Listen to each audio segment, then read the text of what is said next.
خبر شامل کرتے ہیں بلوچستان کے شہر نوشکی سے ہمارے نمائندہ ظہور گل جمال دینی سے۔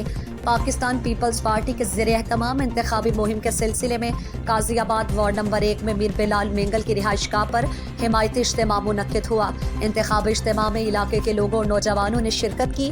انتخابی اجتماع سے پیپلز پارٹی کے مرکزی رہنما حاجی میر حیات خان جمال دینی، پی بی 34 نوشکی کے امیدوار چیئرمین میر اورنگزیب جمال دینی، ضلعی صدر حاجی عبدالرحمان جمال دینی، خدائے رحیم مجاہد اور ملک اسد مینگل اور دیگر نے خطاب میں کہا، نوشکی میں سابق حکمرانوں نے بنیادی مسائل حل کرنے کی بجائے کمیشن اور کرپشن کو فروغ دیا۔